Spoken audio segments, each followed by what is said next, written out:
Okay, continuing our series of the Bible and archaeology. We are making our way through the Acts of the Apostles. We've arrived at Acts chapter 17, and we want to continue describing Paul's ministry as he arrives in Athens. Now, one of the things that we're going to be talking about today is a transition that takes place. Up to this point, Paul, and we've talked about this previously, Paul, when he comes to a new city or town, always goes first to the synagogue. Paul is a Jew. He would be given an opportunity to address the congregation. Paul also believes that these are God's chosen people, a priestly nation whose task, whose mission, whose responsibility it is to share the good news of the gospel with the rest of the world. But the problem is, Paul has repeatedly experienced rejection in the synagogue. So, when on the first missionary journey, Paul and Barnabas go to Pisidian Antioch, he's rejected, he's forced out. He retreats, go to Iconium. Again, the Jews reject his message and force him out. Goes to Lystra. Again, the same scenario unfolds. Second mission. And of course, we're now in the second mission. Paul comes to Macedonia. What did he experience in Thessalonica? Intense persecution. Okay? He retreats to Berea. Jews who do not receive his message in Thessalonica, pursue him to Berea and force him out of Berea as well. So as a consequence, he makes his way down to Athens. And of course, at Athens, Paul first begins in the synagogue, no surprise. But something changes here. For the first time now we see Paul going to the agora. The agora would be the chief marketplace, kind of like a mall in a sense. Okay, it's where people hang out, people converse. And this is where Paul now begins ministry. I shouldn't say begins, but continues ministry in the agora. So I want to ask this question. I think it's appropriate at this point. Why is it that Paul repeatedly experiences opposition and rejection by the Jewish people? The reason for that is because of Jewish messianic expectations during the first century. Now let me take you back to the Old Testament. Okay, Jason, our pastor, talked about this a little bit this morning. Okay, God communicated to King David that one of his descendants would be the Messiah. And that Messiah would establish a world-dominant and everlasting kingdom. But that didn't happen. Okay, in the years following after King David, we see the Assyrian Empire, a massive empire, emerged, conquered the northern 10 tribes of Israel. After that, it was the Babylonians who sacked the southern 2 tribes of Judah, and of course the Jewish people were tossed into what we call the exilic period, once again enslaved during the Babylonian captivity. Following after that, it wasn't the Jews' turn, instead it was the Persians, and after that the Greeks, and by the time we arrive at the New Testament, it's the Romans who are in charge. Okay? Now, sometime after King David, a couple hundred years later, we had a prophet who emerged. Maybe you're familiar with him. His name was Isaiah. And Isaiah had a little bit to say about the Messiah as well, right? Isaiah describes a suffering servant, okay, a Messiah that would be humbled, a Messiah who would take on our burden of sin, a Messiah who would be crucified and killed, humiliated. Now, for the Jews, how do you square those 2 concepts of a Messiah? If he's to rule as a king, kings aren't humbled. If this is to be an everlasting kingdom, well, the Messiah shouldn't die. So this was a struggle that the Jewish people were experiencing throughout the Old Testament, intertestamental period, and all the way up until the New Testament period. So as a consequence of that, many of the Jews kind of put Isaiah to the side, and some Jews thought, maybe it's the Jewish people who are the suffering servant. Maybe it's not the Messiah.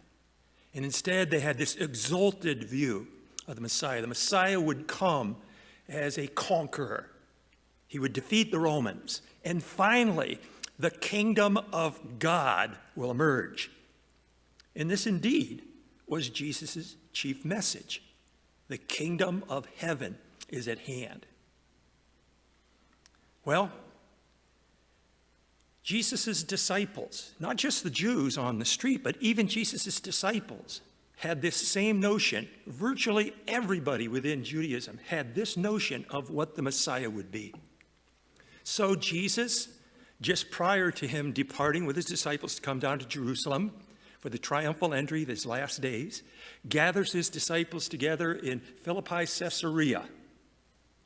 And he says, "Who do the people say that I am?" So they have a discussion. Some people think you're a prophet. Some people think you're John the Baptist that's come back. But who do you think? And Peter says, "We know who you are. You're the Christ. You are the Messiah."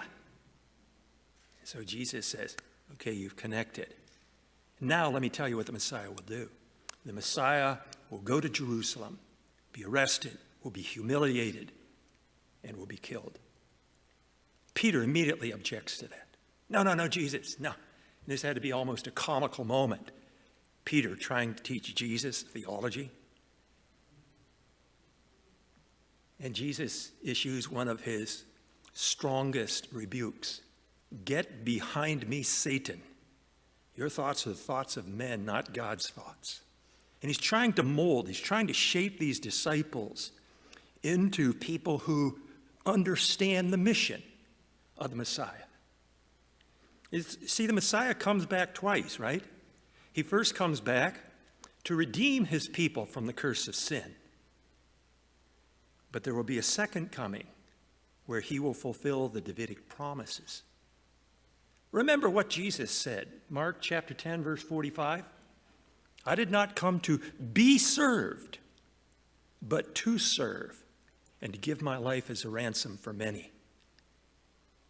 In spite of Jesus trying to teach this, it didn't really permeate the thoughts of the Jews. Even when we get to the Garden of Gethsemane, when Jesus is arrested, to give you another example, how does Peter respond? He takes a sword and he says, "This is it. This is when the Messiah begins the struggle, the fight against the Romans." And Jesus tells Peter to do away with the sword. "That's not my kingdom. I can draw down and bring down the angelic realm to fight, but that's not the kingdom that I'm bringing." So this morning, Jason talked a little bit about the messianic secret. Jason said, "I don't even know what the messianic secret is." Well, I'll tell you what it is, okay? The messianic secret, for those of you who are not familiar with the concept, is the understanding that when Jesus performs miracles, many times Jesus tells the people who witness the miracle or the person who's been healed, "Shh, don't spread this news around, don't tell others." And you see this repeatedly throughout the Gospels, especially in the beginning of Jesus' ministry. Why does Jesus hush the crowds? It's because he doesn't want them to push this false understanding of the Messiah. Because all the Jews believe that the Messiah will come as a conqueror. And of course, that's not what Jesus' mission is all about. What Jesus is trying to say is, first let me tell you what the Messiah is going to do, and then we can spread that message. So the messianic secret, the reason why Jesus does not want others to broadcast this news about Jesus, is because of the false understanding, the false notions of what the Messiah would do. First understand why the Messiah has come to redeem us, and then we'll talk about it a little bit later. Okay, so now let's get into the Acts of the Apostles.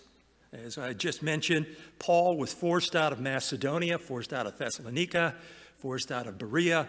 And verse 15 says, "Those who escorted Paul brought him as far as Athens, and receiving a command for Silas and Timothy to come with him as soon as possible, they left." a map. We've traced Paul's journeys. Actually, this map picks up in Acts chapter 16. Remember, Paul had this vision at Troas. A Macedonian man appeared to Paul saying, "Come over here to Europe and preach the gospel." So Paul hopped on a ship, went over, came to Neapolis, then came to Philippi. We talked about Paul's ministry in Philippi, moved on to Thessaloniki, moved on to Berea, and then, being cast out of Berea, he took this journey down to Athens, as you can see on the map here. What do we see once we arrive in Athens? Of course, he sees a city that is a polytheistic pagan city, okay? And what you see here is this is the temple of the Olympian Zeus, a huge, massive temple. And then you can see in the background, off into the distance, you can see the Acropolis. I think most people are familiar with the Acropolis. And of course, up on top of the Acropolis, you see the Parthenon. A little bit better picture of the Parthenon. The word Parthenon literally means the virgin, okay? It's the same term that is used to refer to Mary, okay? Parthenos, or Parthenon. And that's because the chief deity, that is the patron deity of Athens, was the virgin Athena. Athens, Athena, okay? And this is her temple. It's a beautiful temple. As you can see, with some of the scaffolding, it's still being constructed today. So moving on. Now, Paul was waiting for them in Athens. His spirit was being provoked within him as he observed a city that was full of idols. Well, if we look at the Parthenon, if we look at the pediment of the Parthenon, that's the top part that's slanted, we see sculpture of some of the chief deities. Okay, in the center there, you can see seated upon his throne, and that is the highest Greek god, that is Zeus. And of course, he's looking over at his daughter, Athena. And you can see between the two of them, we have the god Nike, goddess of victory, who is crowning Athena. Next to Athena, further to the right, we have the god Hephaestus, also known as Vulcan. He's the god of the blacksmith. Interesting story. Why is he so prominently displayed here? It's because he is how Athena came into existence. According to the myth, Zeus had this terrible headache. I don't get headaches, and to resolve this terrible headache, Hephaestus took the axe which he holds in his hand and smacked Zeus right in the head. And coming up out of the head of Zeus, as an adult and fully dressed and fully armored, Athena. It's one of the reasons why there are a lot of people during the first century who thought this mythology is just doesn't make sense. At any rate, that's Hephaestus. And then, of course, further to the right of Hephaestus, we have the god Poseidon. And, of course, Poseidon is the god of seas, and the Greeks, of course, are very much involved in sea travel, fishing, merchandising on the seas, trade, things of that sort. So he's a very important god. As a matter of fact, when the Athenians were deciding who would be the patron deity, the two choices were Athena, the goddess of wisdom, the goddess of culture, or Poseidon. And they chose Athena. Poseidon was angry about that, so they had to placate Poseidon. That's another story. We won't get into all that. But again, some of the chief characters that we see in Athens. So verse 16 again, while Paul was waiting for them in Athens, his spirit was being provoked within him as he observed that the city was full of idols. So he was reasoning in the synagogue with the Jews and the God-fearing Gentiles.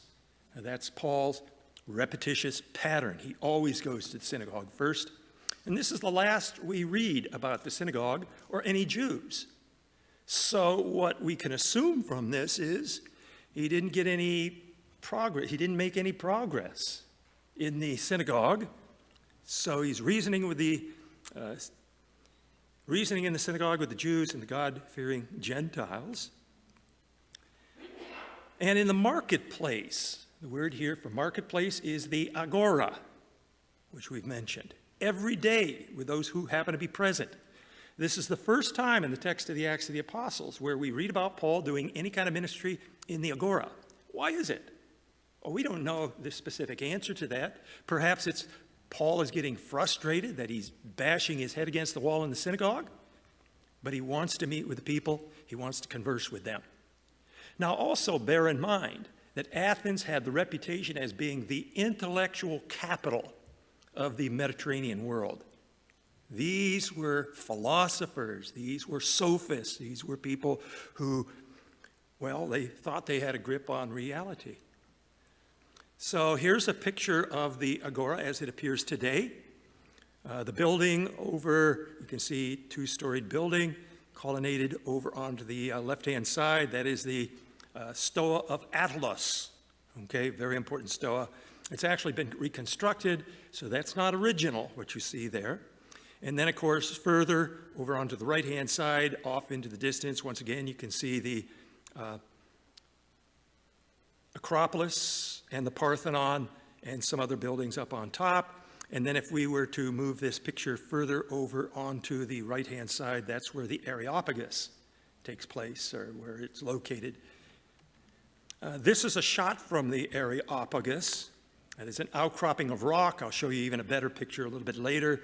But from here, you can look down into the agora. Once again, you see the Stoa of Attalus. This is the only temple that is well preserved, that still remains in the agora. This is the temple of Hephaestus. Remember, he's the god, he's the blacksmith god, Vulcan with the axe. Okay, beautiful temple, and it's in terrific shape. Continuing in the text, verse 18, some of the Epicurean, the Stoic philosophers were conversing with him. Some were saying, what would this idle babbler wish to say? This is a shot of an archaeological project that is taking place even today in Athens. This is a section of what is called the Painted Stoa. A very important area, because the Painted Stoa is where Zeno, you probably are familiar with Zeno. Zeno was the founder of the Stoic philosophy. And this is where Zeno established Stoicism and taught his students.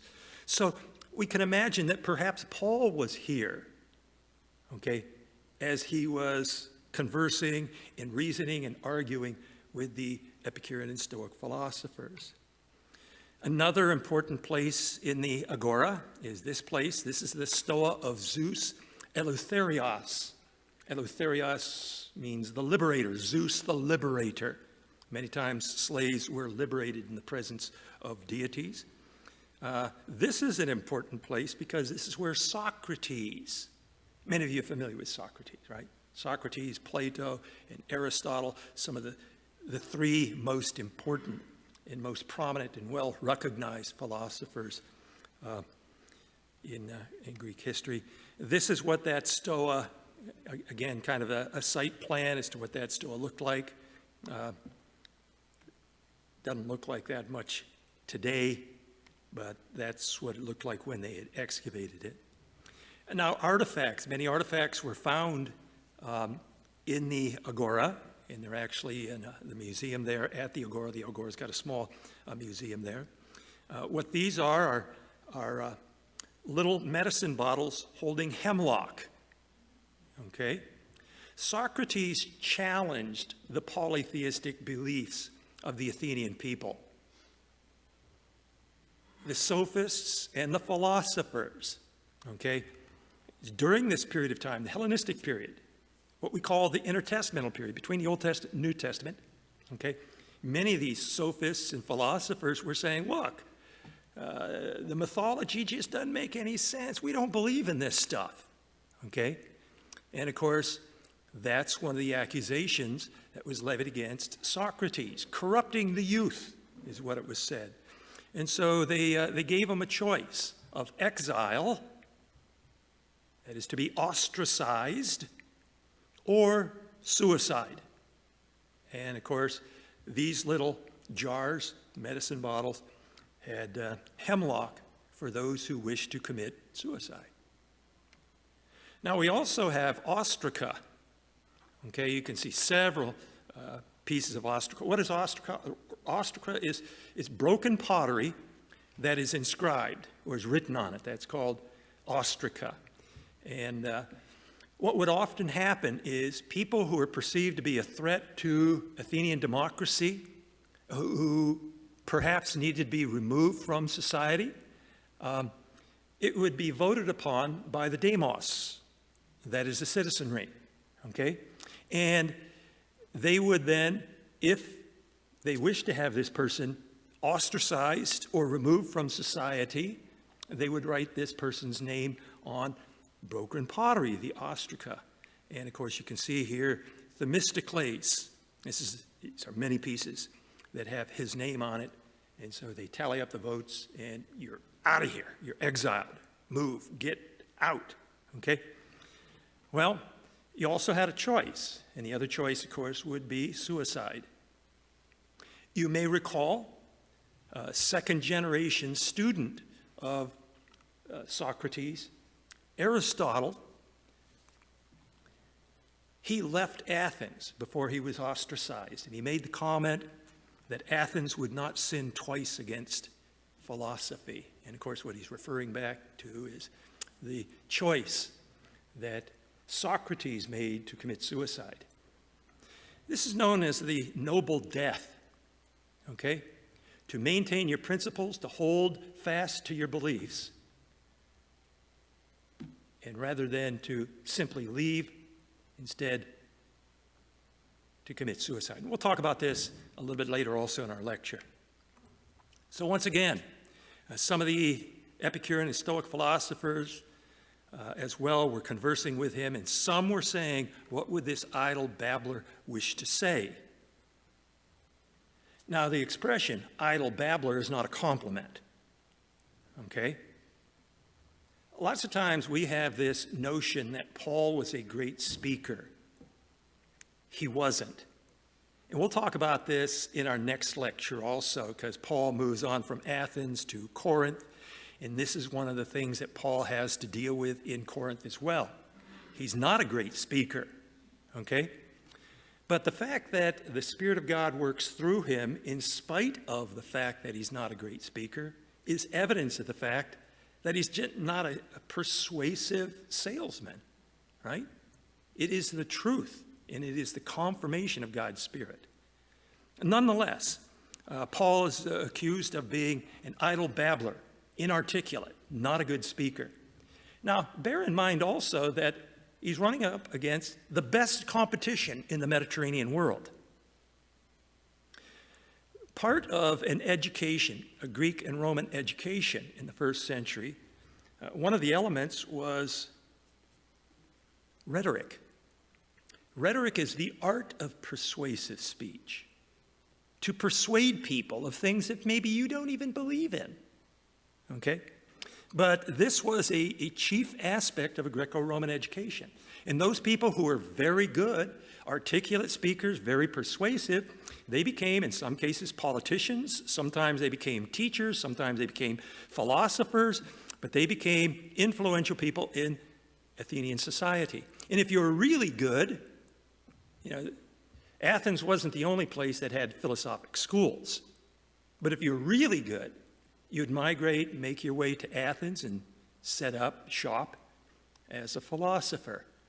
And there were dozens of philosophies in Athens during this period of time.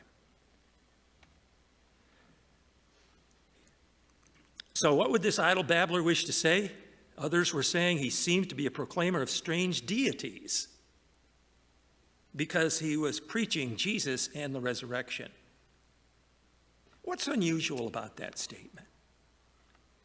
He seems to be a proclaimer of strange deities. What did I do? Let me go back to this. Paul was preaching monotheism, okay? But they're saying he seems to be proclaiming strange deities, plural, because he was preaching Jesus and the resurrection. Now, the word for resurrection in Greek is anastasia or Anastasia. Does that ring a bell in your ears? Greek nouns had gender. Now, our English language, our nouns don't have any kind of gender, but other languages do, and the Greek language has gender. And the word Anastasia is feminine gender, okay? It's also a woman's name. How many of you know someone named Anastasia? Matter of fact, there was a cartoon movie that was produced about Anastasia. So they think that Paul is proclaiming strange deities, that is, he's proclaiming Jesus and his wife, Anastasia. I've not heard of this before. So, verse 19, they took him and brought him to the Areopagus, saying, "May we know what this new teaching is which you are proclaiming. For you are bringing some strange things to our ears. So we want to know what these things mean." And then we have this additional phrase, a parenthetical statement here that Luke adds. The Athenians and the strangers visiting there used to spend all of their time in nothing other than telling or hearing something new. And here's where Luke adds this comment, that this is an area, Athens in particular, this is where debates, controversies, discussions, philosophies are argued, okay? And Paul is entering into the mix. So he's given the invitation to address the Athenian people about these strange deities. It takes place here on this outcropping of rock. If you look further to the right-hand side, that is the Athenian Agora. And so somewhere on that rock, it seems, Paul was able to address the crowds and to explain the gospel. So what does Paul say? So Paul stood in the midst of the Areopagus and said, "Men of Athens, I see that you are very religious in all respects. For while I was passing through and examining the objects of your worship, I also found an altar with this inscription, 'To an unknown God.' Therefore, what you worship in ignorance, this I proclaim to you." Now, polytheists believe in hundreds, and in some cases, thousands of gods. And they're not even aware of all the gods that exist. They believed that the reason why some people experience death, disease, financial loss, trouble, is because they have inadvertently offended an unknown deity.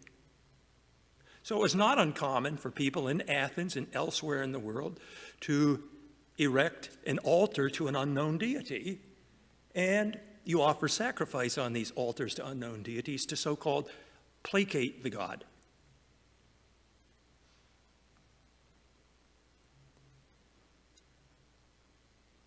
This is an altar. This is actually in the Istanbul Archeological Museum. Actually three altars to unknown deities. Okay, so we know about them in terms of archaeological evidence. How is it that good and pious people, sometimes they get sick. Sometimes there are just terrible things that happen to people who are good and pious. Well, that's because somehow they've offended an unknown deity. So Paul continues, this is part of his address, "The God who made the world and everything that is in it, since he is Lord of heaven and earth, he does not dwell in temples made by hands, nor is he served by human hands as though he needed anything, since he himself gives to all people life and breath and all things."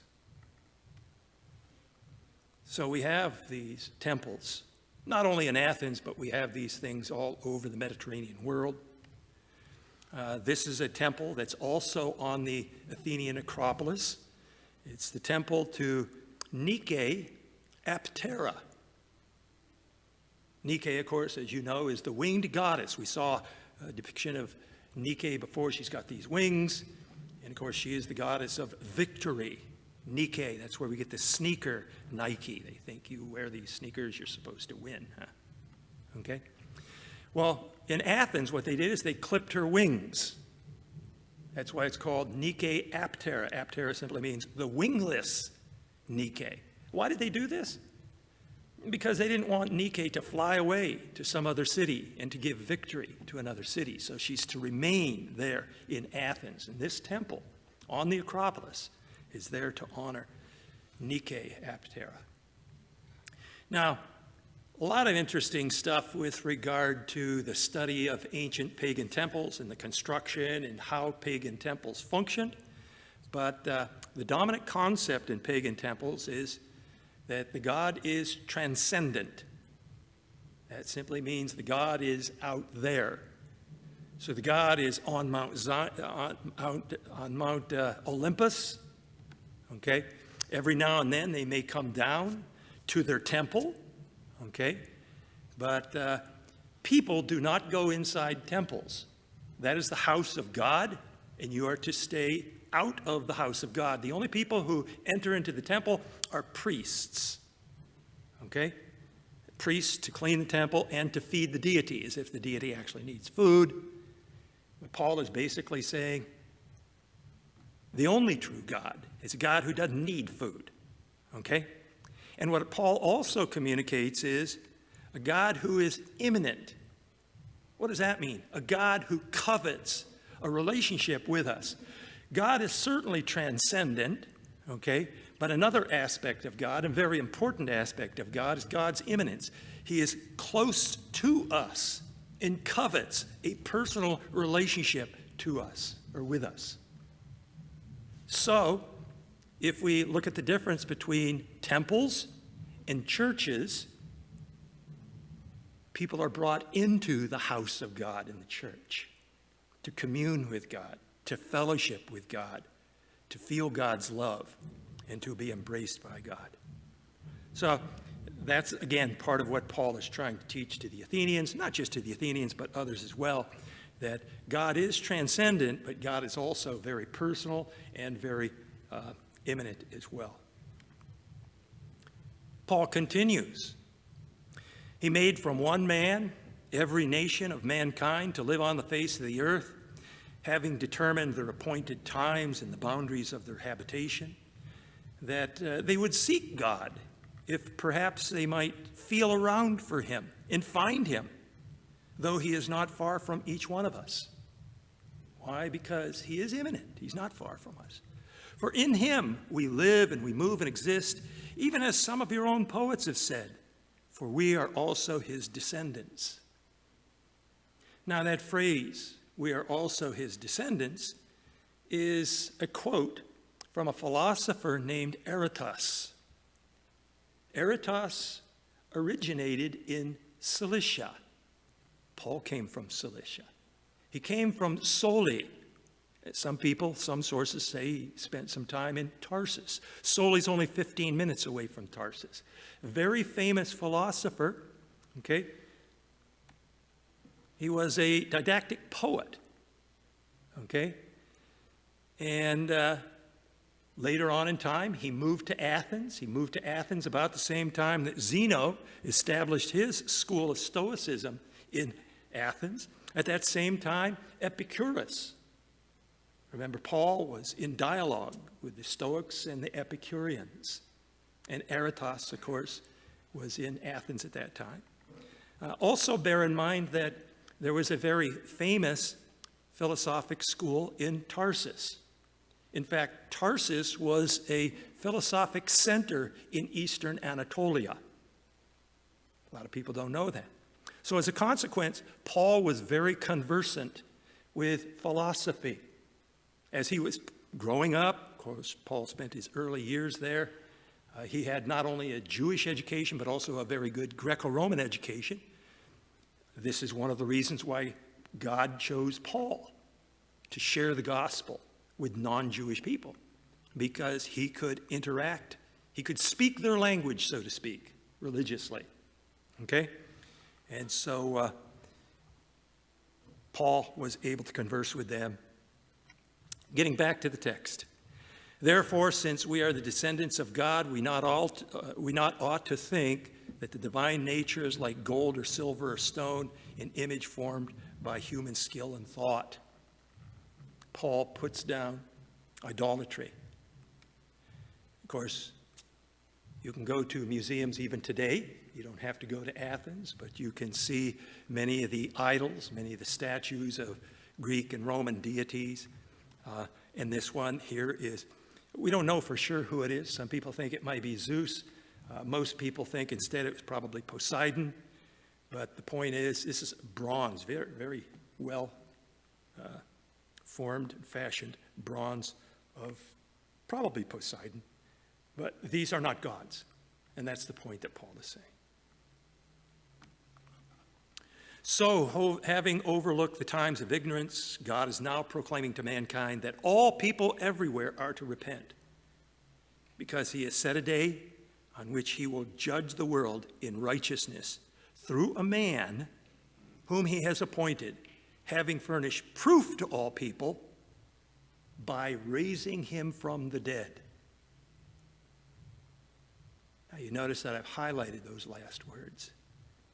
Proof by raising him from the dead.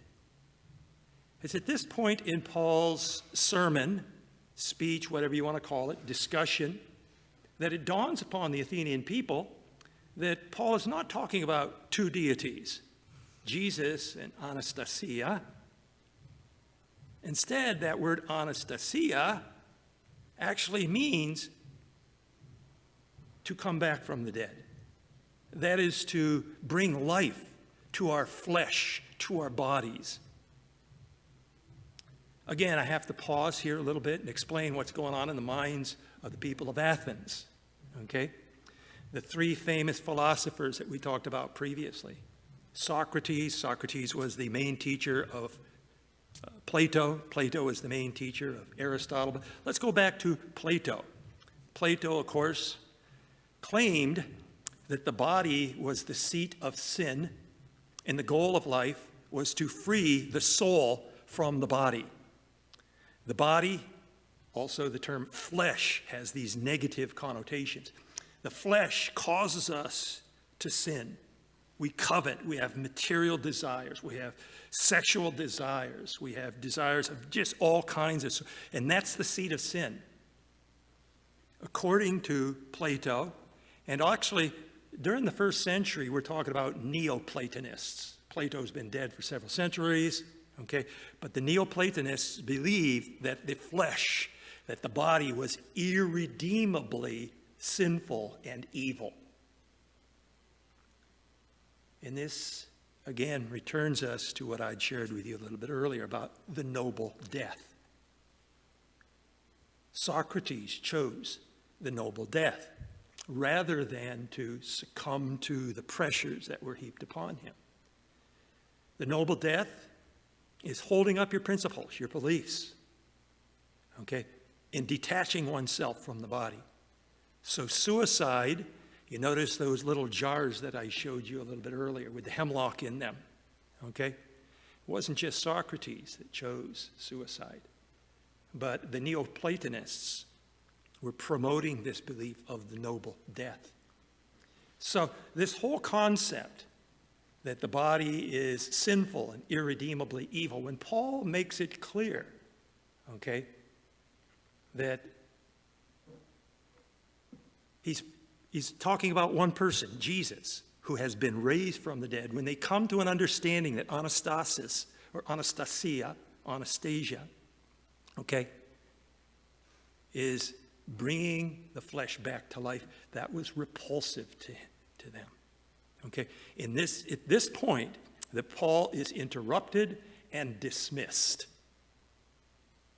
Up to this point, of course, the Athenians are stroking their chins and scratching their heads and pondering what Paul is saying. But as soon as he makes it clear, okay, that we're talking about Jesus being raised from the dead, and this is the proof that God has given us that this is true, that's when the Athenians abandon Paul's message. So, again, continuing in the text, verse 32, when they had heard of the resurrection of the dead, some began to scoff. Others were saying, we shall hear from you again concerning this. This is like the Gong Show. I don't know if any of you remember that. several years ago. Okay? This is where Paul is promptly dismissed. This is ridiculous. Need we hear anything more of this? So they scoff, they dismiss Paul.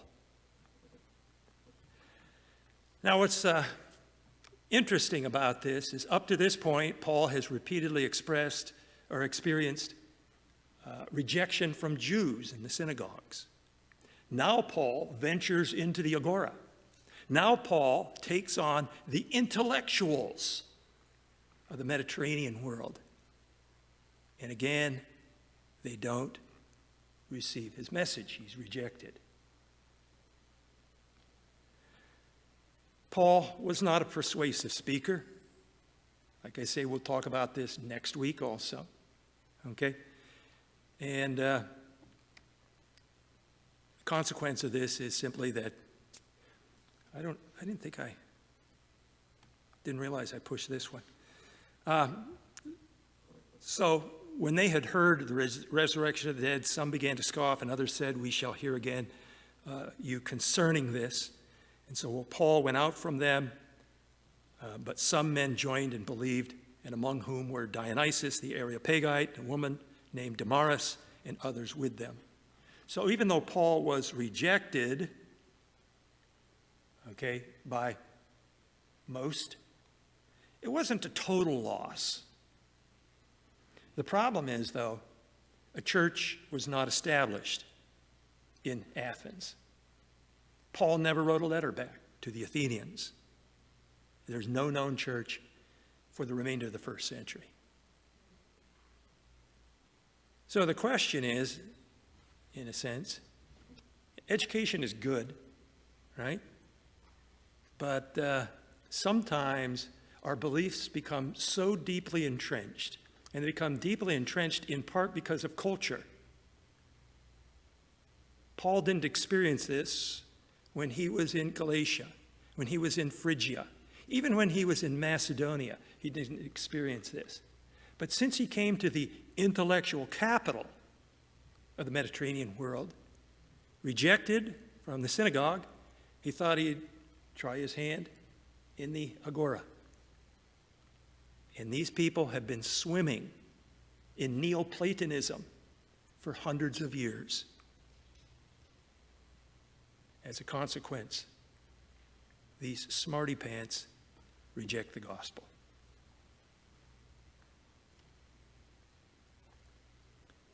Questions or comments?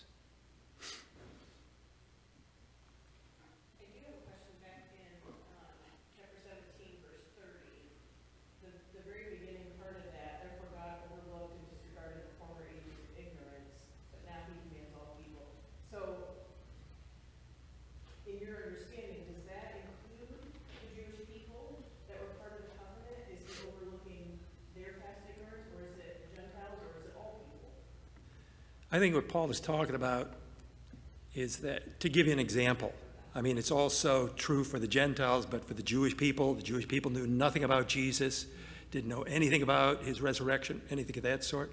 But based upon what God had communicated to them, they responded to God positively in faith.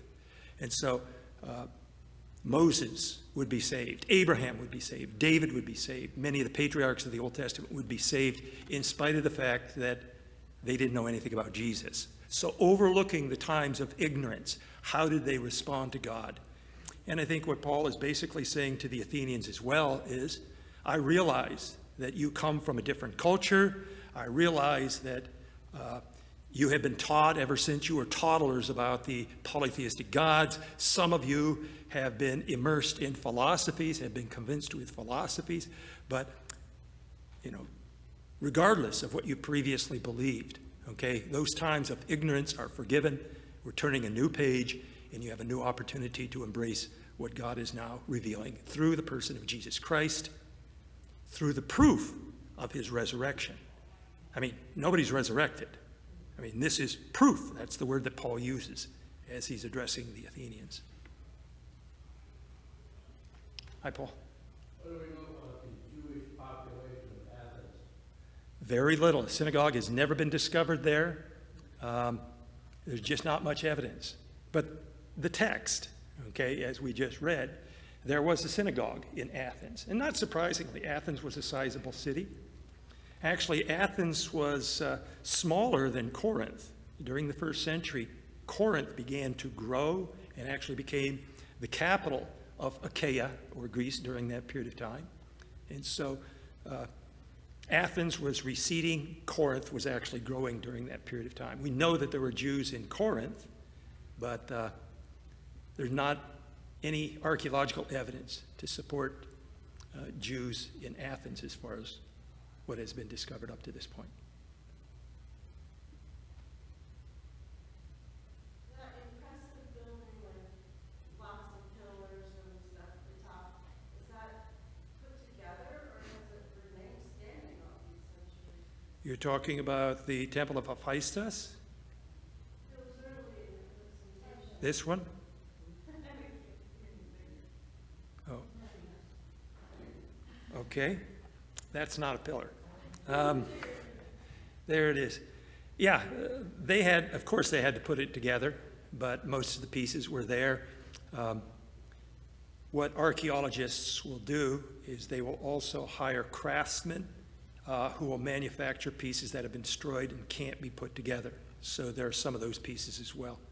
But as you can see, this was in an excellent state of preservation. It wasn't standing as you see it now. It's been put back together.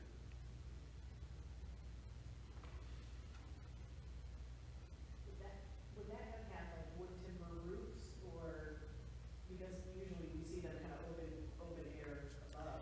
Yeah, typically temples, especially large temples, and for that matter, even basilicas, large churches, were timber, because the weight of limestone was just too much that, they couldn't have a roof like that.